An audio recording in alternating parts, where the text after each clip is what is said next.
नमस्कार दोस्तों, कहते हैं कि दुनिया में मन सबसे ज्यादा शक्तिशाली चीज होता है। अगर किसी चीज को तुम पूरे मन से चाह लो तो तुम उसे हासिल कर सकते हो। ये मैं नहीं कहता, यह सभी महापुरुषों का कहना है। लेकिन अगर यह सत्य है तो ये सच है। लेकिन हम जो अपने मन से चाहते हैं वह हमें हासिल क्यों नहीं होता है भाई? कोई भी इंसान अपने मन में तो दुख नहीं चाहेगा, लेकिन वो रहता तो दुखी है। हर इंसान अपने मन से तो कामयाब होना चाहता है, खूब पैसा कमाना चाहता है, लेकिन फिर भी वह कामयाब नहीं होता।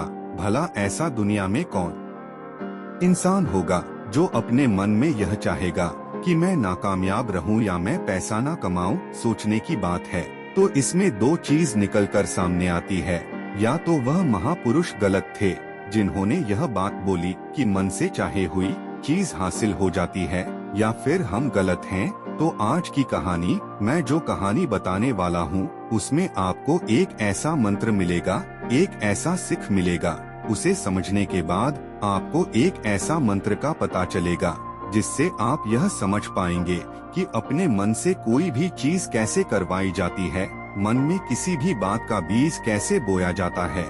इस कहानी से आपको अच्छी तरह से समझ में आ जाएगा और इससे आप यह भी समझ पाएंगे कि आकर्षण का नियम यानी लॉ ऑफ अट्रैक्शन कैसे काम करता है। कहानी छोटी सी है लेकिन बहुत ही गहरी है। इस कहानी को पूरा लास्ट तक सुने और हाँ, लाइक, कमेंट्स और सब्सक्राइब जरूर करें। तो चलिए कहानी शुरू करते हैं और समझते हैं कि मन का मंत्र क्या है, मैन को कंट्रोल कैसे करें। एक बार की बात है, एक आदमी के जीवन में सिर्फ दुख ही दुख थे। वह जो भी काम करता उस बेचारे का वह काम पूरा ही नहीं होता। घर में आता तो घर में कलेश बना रहता, किसी से कोई मदद मांगता तो कोई उसकी मदद नहीं करता। ऐसा लगता था कि चारों तरफ से उसके ऊपर दुख का पहाड़ टूट पड़ा है। उसे समझ नहीं आ रहा था कि मैं इन दुखों से कैसे पार पाऊं। वह दिन रात यही सोचता रहता था कि अपने दुखों से छुटकारा कैसे पाना है। इसी कारण से वह रात में सो भी नहीं पाता था। उसकी आंखों के नीचे बड़े बड़े काले घेरे बन गए थे, जो इस बात का प्रतीक थे कि वह आदमी कितना दुख है और कितना चिंतित है। कभी कभी तो उसके मन में आत्महत्या करने के भी ख्याल आते थे, लेकिन अपने परिवार की चिंता करके वह यह कदम नहीं उठा पाता। वह इतना दुखी हो गया कि उसने निर्णय किया कि वह इन दुखों से छुटकारा पाकर ही रहेगा। इसके लिए चाहे उसे कितनी ही मेहनत करनी पड़े, कुछ भी करना पड़े, चाहे अंगारों पर चलना पड़े, लेकिन इन दुखों से छुटकारा हासिल करके रहेगा।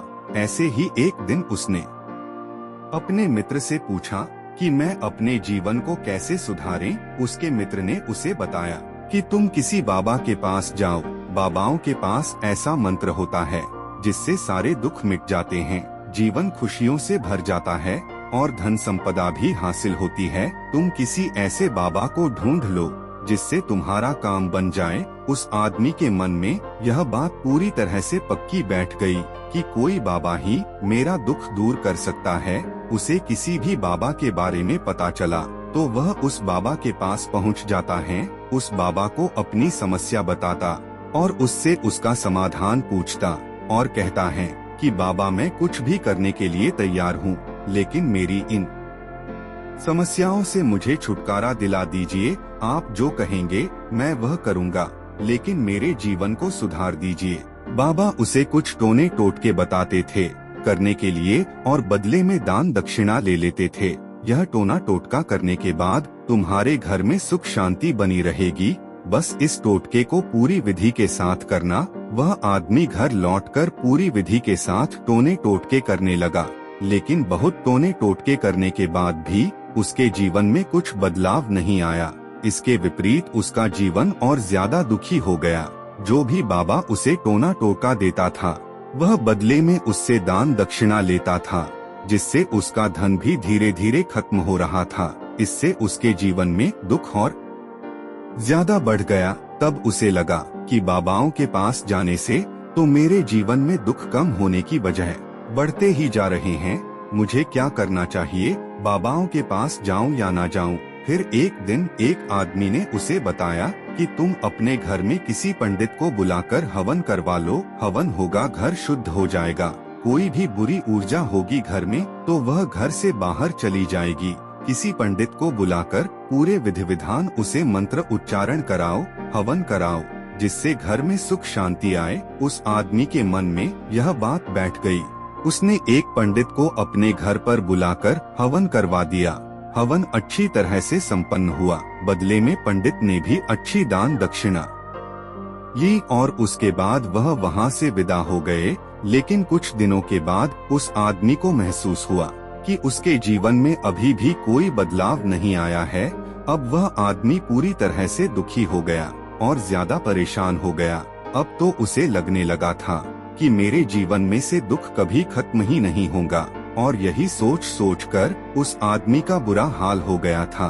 फिर एक दिन उसे अपने मित्र से एक ऐसे बाबा के बारे में पता चला जो समाधान बताने के लिए कोई दान दक्षिणा नहीं लेता था। उस आदमी को लगा कि यह बाबा दूसरे बाबाओं की तरह नहीं हो सकता, क्योंकि यह तो दान दक्षिणा लेता ही नहीं, और अगर दान दक्षिणा नहीं लेता तो यह सच में कोई सिद्ध बाबा होगा। और यही सोचकर वह उस बाबा के पास पहुंच जाता है।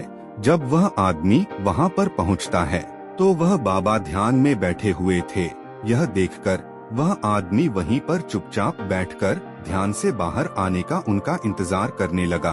थोड़ी देर बाद बाबा ने आंखें खोली तो सामने एक दुखी और परेशान युवक को बैठे देखा। उसकी आंखों के नीचे काले घेरे देखकर ही समझ गया कि यह आदमी अपने जीवन से कितना परेशान है। उसे संबोधित करते हुए बाबा ने पूछा कि बच्चा क्या चाहते हो, बाबा के पास क्या लेने आए हो। उस आदमी ने कहा कि बाबा, मैं अपने जीवन से बहुत परेशान हूँ। मैंने इन दुखों को दूर करने के लिए बहुत सारे रास्ते अपनाए, हर वो तरकीब करके देखें जो किसी बाबा ने मुझे बताई, हर वो काम किया जो कोई भी इंसान ने मुझसे करने को कहा, लेकिन मेरे जीवन में दुखों में कोई कमी नहीं आई। बाबा, इसके विपरीत मेरे जीवन में दुखों में बढ़ोतरी हो गई है। मुझे समझ में नहीं आ रहा है कि मैं क्या करूं। कभी कभी तो मैं आत्महत्या करने की सोचता हूं, लेकिन मैं अपने परिवार की सोचकर मैं यह कदम नहीं उठाता हूं। मैंने आपके बारे में बहुत सुना है बाबा, मैं बहुत उम्मीद के साथ आपके पास आया हूं। कृपया करके मुझे कोई ऐसा मार्ग बताएं जिससे मुझे अपने दुखों से छुटकारा मिल जाए। मैं अपने दुखों से छुटकारा पाने के लिए कुछ भी करने को तैयार हूँ। आप मुझे कोई भी रास्ता बताएं, चाहे वह रास्ता कितना ही कठिन क्यों ना हो, मैं उसको पार करके रहूंगा। बाबा ने महसूस किया कि आदमी तो सच में बहुत परेशान है। बाबा ने उसकी बात सुनकर कहा कि बच्चा, दुखों को दूर करने के लिए मंत्र ऐसे ही नहीं मिलते हैं। मंत्र पाने के लिए कुछ करना पड़ता है। तुम कुछ कर सकते हो। यह सुनकर पहले तो उस आदमी ने सोचा कि यह बाबा भी मुझसे दान दक्षिणा मांगेंगे, लेकिन और कोई रास्ता ना पाकर उस आदमी ने कहा, बाबा, आपको जितना भी दान दक्षिणा चाहिए मैं देने के लिए तैयार हूँ, लेकिन आपका मंत्र सच्चा होना चाहिए, वह पूरा होना चाहिए, उसका फल मुझे मिलना चाहिए। बाद में आपको जो भी दान दक्षिणा लेना चाहते हैं मैं आपको दे दूंगा। बाबा ने कहा, दान दक्षिणा तो बहुत छोटी चीज है, मुझे वह नहीं चाहिए। इस पर वो आदमी सोच विचार करके बोला, तो बाबा, मैं अंगारों पर भी चलने के लिए तैयार हूँ, आप मुझे बस आज्ञा दीजिए। बाबा ने कहा कि अंगारों पर चलने वाली छोटी चीज है, मैं तुमसे नहीं कराने वाला हूँ। मैं जो तुमसे कराने वाला हूँ वह बहुत कठिन मंत्र है, उसे पूरा कर पाओगे? उसने कहा, बाबा, आप मुझे बताइए तो सही, मुझे करना क्या होगा? मैं कुछ भी करने के लिए तैयार हूँ। इस पर बाबा ने उसे कहा कि यहाँ से जब तुम अपने घर जाओ तो रास्ते में अपने मन में यह दोहराते जाना कि मैं सुखी हूँ, मैं सुखी हूँ। बार बार अपने मन में यही दोहराना, और याद रहे जुबान पर यह नहीं आना चाहिए, यह सिर्फ मन में दोहराना है। यह सुनकर वो आदमी बोला, बाबा, बस इतनी सी बात, यह तो मैं चुटकी बजाते कर लूँगा, लेकिन इससे होगा क्या? बाबा बोले कि इस मंत्र को करके तो देखो, वैसे भी तुमने इतने बाबाओं के मंत्र किए हो तो इस मंत्र को भी करके देख लो। उस आदमी ने सोचा कि बाबा कुछ दान दक्षिणा तो ले नहीं रहे हैं और छोटा सा मंत्र है, इसे तो मैं कर ही लूँगा। वो बोला ठीक है बाबा, मैं यह मंत्र जरूर करूँगा। और वो आदमी यह कहकर वहाँ से जाने लगा। लेकिन जैसे ही वह चलने लगा, पीछे से बाबा ने बोला कि बच्चा, एक बात याद रखना, जब तुम यह मंत्र अपने मन में दोहराना तो तुम्हारे मन में बंदर के विचार नहीं आने चाहिए, बंदर का ख्याल भी नहीं आना चाहिए, तो ही यह मंत्र सिद्ध होगा। आदमी बोला, मुझे तो आज तक बंदर का कोई विचार नहीं आया, तो अब क्यों आएगा? आप चिंता मत करिए बाबा, मैं बस मन में यही दोहराऊंगा कि मैं सुखी हूँ, मैं सुखी हूँ। इसके अलावा बंदर का कोई भी विचार मेरे मन में नहीं आएगा। यह कहकर वह आदमी वहाँ से चल देता है। वह अपने मन में मैं सुखी हूँ, मैं सुखी हूँ यह दोहराता हुआ थोड़ी दूर ही जाता कि उसके मन में अचानक बंदर का ख्याल आ गया। बंदर का ख्याल एक बार आया और चला भी गया। लेकिन उस आदमी ने सोचा, आज तक तो मुझे बंदर का कोई भी विचार नहीं आया, यहाँ आज बंदर का विचार क्यों आ गया? और ऐसे करके उसने उस अंदर के विचार को पकड़ लिया और यह भूल गया कि मुझे क्या मंत्र दोहराना है। वह बंदर के बारे में सोचने लगा। जब थोड़ी देर बाद फिर से उसे होश आया तो वह फिर से अपना वही मंत्र दोहराने लगा जो बाबा ने उसे बताया था, मैं सुखी हूँ, मैं सुखी हूँ। लेकिन अचानक से उसे बंदर दिखाई दिया और यह देखकर फिर से उसके मन में बंदर का विचार उठ गया। और यह देखकर वह इस विचार को बाहर फेंकना चाहता था। वह चाहता था कि मेरे अंदर किसी तरह से बंदर का विचार न आए।